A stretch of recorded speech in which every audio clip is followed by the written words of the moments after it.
Assalamualaikum warahmatullahi wabarakatuh. Saya Divta Sektiavin dari kelas 12 fase 1 ingin menyampaikan pendapat saya tentang bencana alam yang terjadi di Indonesia.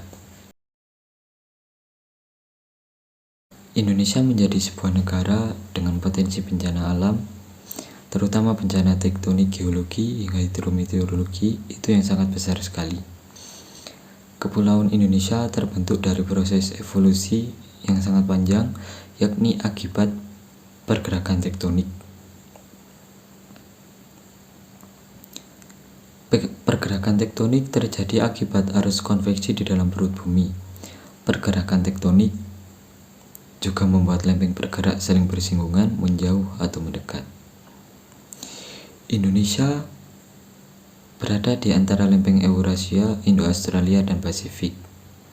Pergerakan lempeng itu yang pada akhirnya akan menyebabkan berbagai bencana alam, seperti letusan gunung, gempa bumi, bahkan tsunami.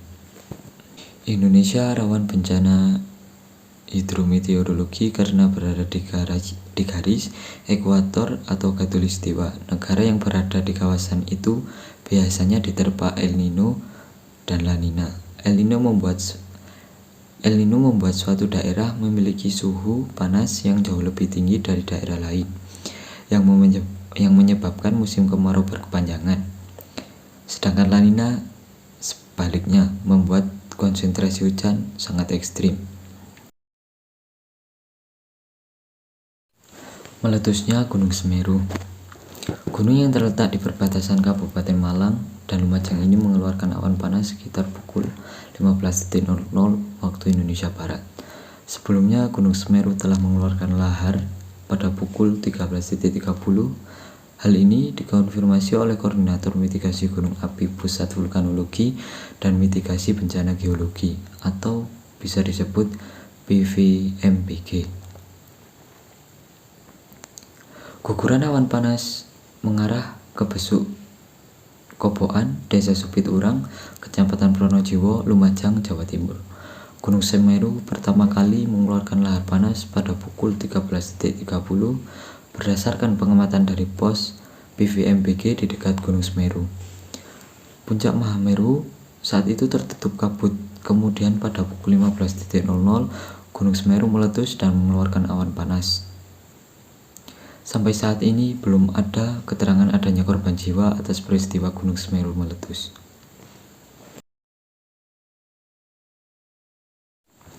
Terjadinya banjir di Desa Bulukerto, Bumiaji, Kota Batu, Jawa Timur.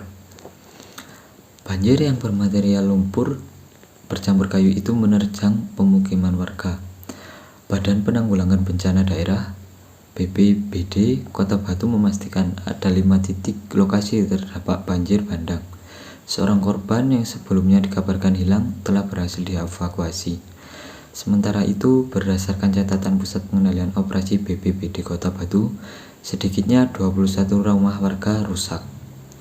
Berdasarkan data terbaru, ada 6 wilayah di Kota Batu yang terdampak banjir, yakni Dusun Sambong, Jalan Raya Dieng, dan Dusun Beru, kemudian Desa Sumber Berantas, Jalan Raya Selekta, dan Dusun Gemulo.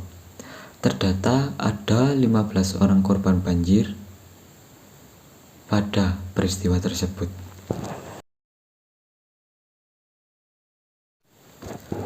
Terjadinya gempa bumi di kawasan selatan Kabupaten Malang, Jawa Timur. Gempa bumi berkekuatan magnitudo 6,1 SR mengguncang kawasan selatan Kabupaten Malang, Jawa Timur sekitar pukul 14.00 pada hari Sabtu bulan Oktober tanggal 4. Getaran gempa terasa di sejumlah wilayah Jatim, bahkan sampai Yogyakarta hingga Bali. Badan Nasional Penanggulangan Bencana atau biasa disebut BNPB mencatat 6 orang tewas dan 1 lainnya luka berat pada bencana kali ini. Sementara sejumlah bangunan mengalami kerusakan.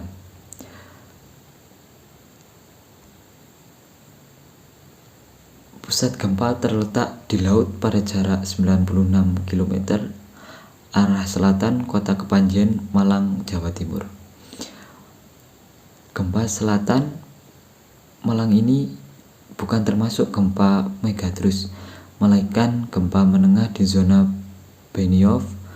Itu karena deformasi atau patahan batuan yang terjadi berada pada selap lempeng Indo-Australia yang menunjam dan tersubduksi menukik ke bawah lempeng Eurasia di bawah lepas pantai selatan Malang.